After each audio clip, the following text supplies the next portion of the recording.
Hello students, मैं Kamini Raria, assistant professor government law college Ajmer से। आज फिर मैं आपको हमेशा की तरह एलएलबी फर्स्ट ईयर के पेपर 10 अल्टरनेटिव डिस्प्यूट सॉल्यूशन वैकल्पिक विवाद निपटारा विधि के बारे में बताऊंगी। इस पेपर में हम जैसे आर्बिट्रेशन कंसिलिएशन एक्ट 1996 पढ़ रहे हैं, मध्यस्थम एवं सुलह अधिनियम, जिसका हम पार्ट 3 कंसिलिएशन यानी कि सुलह के बारे में देख रहे हैं। इससे पहले की क्लासेस में हमने जब ये पेपर शुरू किया था तो इस पेपर में part 1 arbitration and part 2 foreign awards के बारे में देखा था।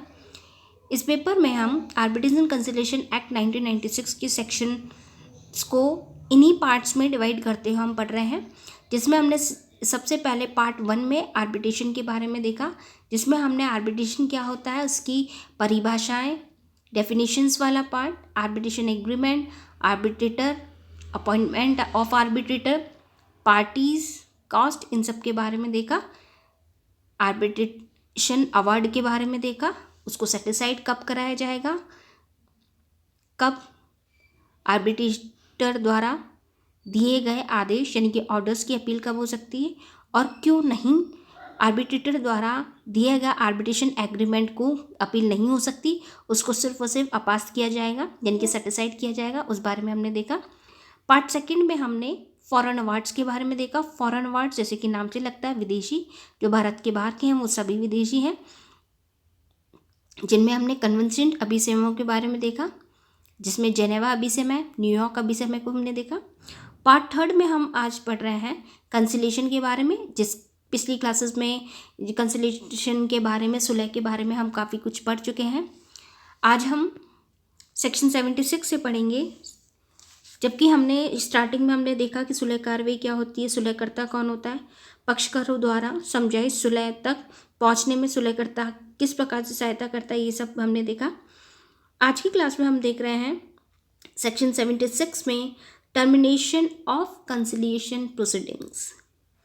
सुलह कार्यवाही की समाप्ति, क्योंकि हम देख ही चुके हैं कि सुलह हो रही है यहाँ पे और सुलह कार्यवाही की समाप्ति किस प्रकार से होगी उस बारे में हम देखेंगे। तो अधिनियम की धारा 76 सेक्शन 76 उन परिस्थितियों के बारे में कहती है, उन परिस्थितियों को बताती है जब सुलह कार्रवाई का समापन किया जा सकेगा। सेक्शन 76 के अंतर्गत एक सुलह कार्रवाई का समापन किस किस प्रकार से होता है, तो सबसे पहले सेक्शन 76 कहता है एक सुलह कार्रवाई का करार की तिथि को करार के पक्षकारों द्वारा निपटारा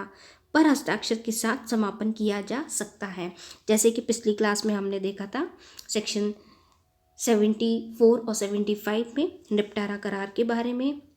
सेटलमेंट एग्रीमेंट के बारे में। तो सबसे पहले section 76 termination of conciliation proceeding के लिए सबसे पहला पॉइंट ही ये कहती है कि जब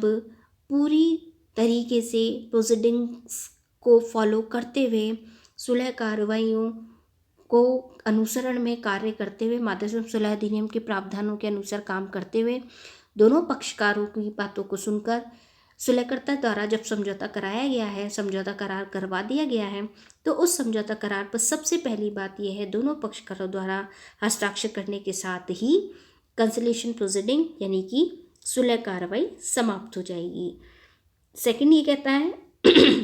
सुलह कार्रवाई उस तिथि को समाप्त हो जाएगी जिस तिथि को पक्षकारों के साथ परामर्श करने के पश्चात सुलहकर्ता यह घोषणा करेगा कि सुलह के लिए प्रयास अब आवश्यक नहीं है। सेकंड पॉइंट में कि सेक्शन 76 की सब क्लॉज 2 ये कहती है कि जब सुलहकर्ता ने सुलह कार्रवाई को आगे बढ़ाते हुए, सुलह कार्रवाई के प्रावधानों के अनुसार कार्य करते हुए दोनों पक्षकारों को बुलाया है, दोनों पक्षकारों के द्वारा अपनी अपनी बातों को रखा गया है और वो विषय वस्तु इतनी आसान थी या सुलहकर्ता द्वारा सुलह के प्रयास इतने सफल हुए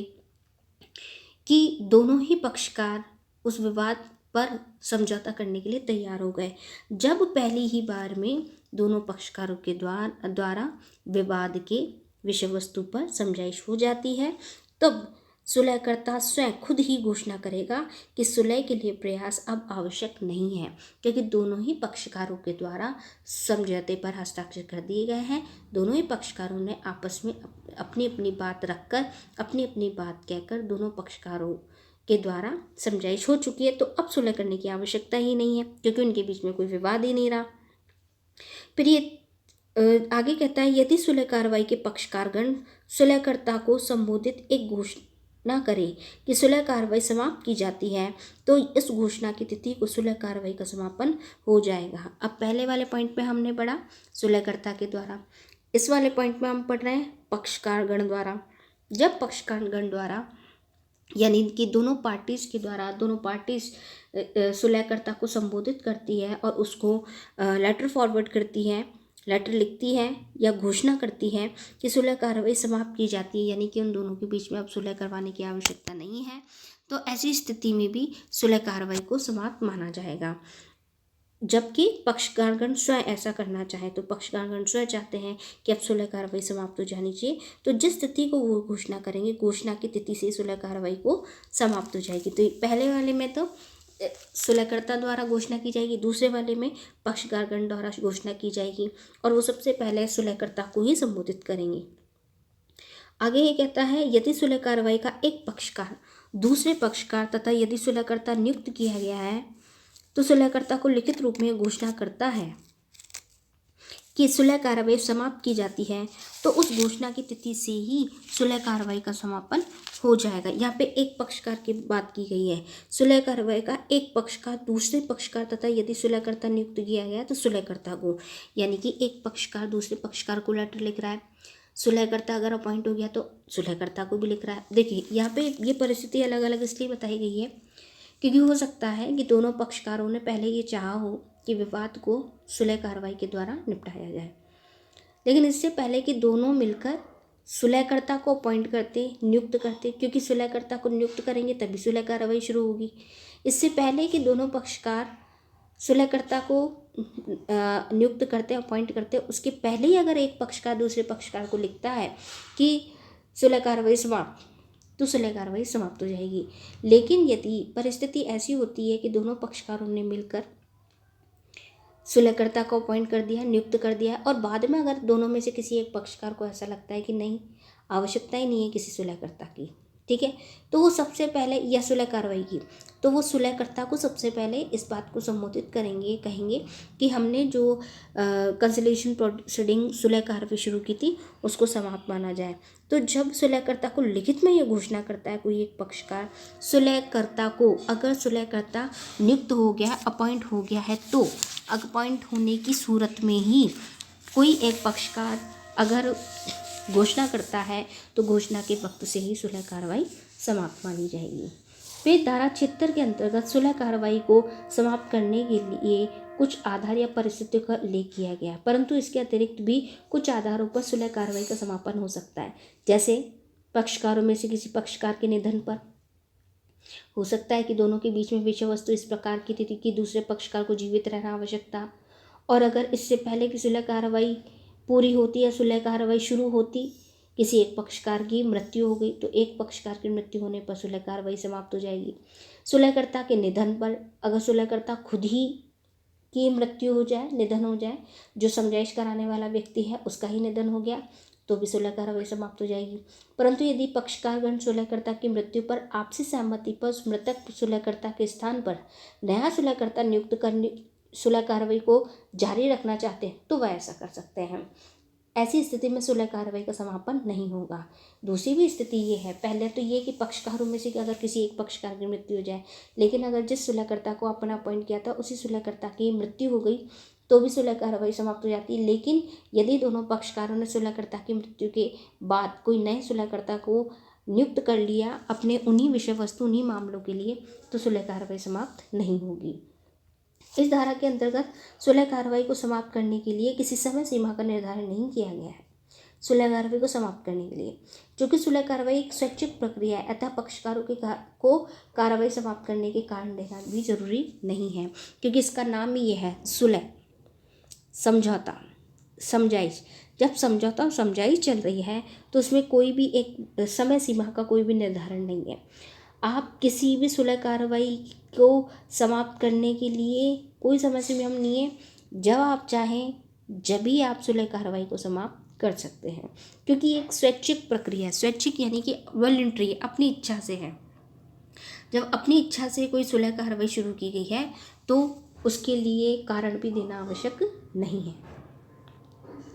आगे हम पढ़ रहे हैं सेक्शन 77, रिसोर्ट टू आर्बिट्रल और जुडिशियल प्रोसीडिंग। धारा 77, कार्रवाई सुलह कार्रवाई के चलते मध्यस्थम या न्यायिक कार्रवाई का प्रारंभ। जुडिशियल प्रोसीडिंग शुरू होगी या नहीं, और होगी तो कब कैसे, उस बारे में सेक्शन 77 कहता है। मध्यस्थ तथा सुलह अधिनियम की धारा 77 किसी विवाद को सुलह कार्रवाई से निपटाने में अधिक प्रोत्साहित करती है तथा सामान्य सिद्धांत के रूप में प्रतिपादित करती है कि किसी विवाद के निपटारे हेतु सुलह कार्रवाई के चलते मध्यस्थम या न्यायिक कार्रवाई प्रारंभ न की जाए, क्योंकि मध्यस्थम सुलह अधिनियम के अंतर्गत कोई पक्षकार आता ही इसलिए है कि उनको न्यायिक कार्रवाई नहीं करनी पड़े। तो जब अगर किन्हीं दो पक्षकारों के बीच में विवादों को निपटाने की प्रक्रिया मध्यस्थम या सुलह कार्रवाई के द्वारा चल रही है तो किसी भी तरीके की न्यायिक कार्रवाई प्रारंभ नहीं होगी। धारा 77 ये भी कहता है कि पक्षकारगण इस पर विवाद के संदर्भ में किसी मध्यस्थम या न्यायिक कार्रवाई को सुलह कार्रवाई के दौरान प्रारंभ नहीं करेंगे जो कि सुलह कार्रवाई की विषय वस्तु है, सिवाय इसके कि पक्षकार तथा मध्यस्थम या न्यायिक कार्रवाई प्रारंभ कर सकेगा जहां उसकी राय में ऐसी कार्रवाई उसके अधिकारों का परिरक्षण करने के लिए आवश्यक है। सिर्फ कौन करेगा, सुलह कार्रवाई को विषय वस्तु है, तभी वो शुरू करेंगे कि जब उनको लगता है मध्यस्थ को या सुलहकर्ता को तभी लगता है कि पक्षकार वहाँ मध्यस्थम या न्यायिक कार्रवाई प्रारंभ कर सकेंगे जहाँ उनकी राय में ऐसा लगता हो कि ऐसी कार्रवाई उनके अधिकारों परिरक्षण करने के लिए आवश्यक है। यहाँ पर जो पक्षकार है तभी न्यायिक कार्रवाई शुरू कर पाएंगे जब उनको लगता है कि अधिकारों पर कोई परिरक्षण कर रहा है, अन्यथा नहीं। धारा 77 ये भी कहती है कि जिस विषय वस्तु पर सुलह कार्रवाई चल रही हो उस विषय वस्तु का मध्यस्थम कार्रवाई के लिए संदर्भ नहीं किया जा सकता। जब सुलह कार्रवाई चल रही है तो कोर्ट में कैसे जाएंगे, नहीं जाया जाएगा, और ना ही इस विषय वस्तु पर न्यायिक कार्रवाई प्रारंभ की जाएगी और ना ही शुरू होगी। परंतु जो विषय वस्तु सुलह कार्रवाई की विषय वस्तु बन गई है उसके अतिरिक्त यदि कोई विवाद विषय वस्तु है या उनके मध्यस्थम या न्यायिक कार्रवाई को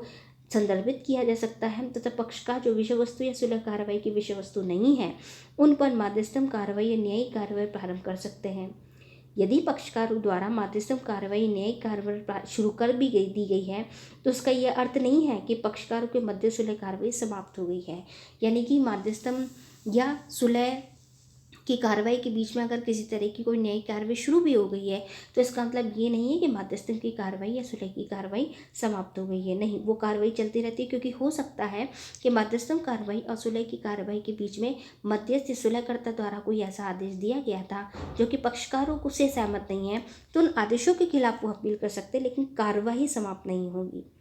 यद्यपि पक्षकार सुलह कार्रवाई के चलते रहते हुए विषय वस्तु पर मध्यस्थम कार्रवाई या न्यायिक कार्रवाई प्रारंभ नहीं कर सकते जिस पर सुलह कार्रवाई चल रही है, परंतु यदि पक्षकारों के विचार में उनके अधिकारों की सुरक्षा के लिए मध्यस्थम या न्यायिक कार्रवाई चलाना आवश्यक है तो ऐसी कार्रवाई प्रारंभ कर सकते हैं। देखिए यहाँ पे बार बार वो अधिकारों की बात कर रहा है कि मध्यस्थम कार्रवाई के बीच में माना कि किसी भी तरह की कोई न्यायिक कार्रवाई नहीं होगी, लेकिन मध्यस्थम कार्रवाई के चलते अगर किसी पक्षकार को लगता है कि मेरे अधिकारों का हनन हो रहा है और अधिकारों की परिपूर्ति के लिए मध्यस्थम कार्रवाई या सुलह की कार्रवाई भले चल रही हो, वो न्यायालय में जा सकता है। अब वो कैसे हो सकता है कि मध्यस्थ द्वारा बातें नहीं सुनी गई हो, प्राकृतिक न्याय के सिद्धांत का पालन नहीं हो रहा हो, या कोई और ऐसी बात है, या सुलहकर्ता ने सुलह कार्रवाई में दिए जाने वाले बिंदुओं से आगे बढ़कर या जो बिंदु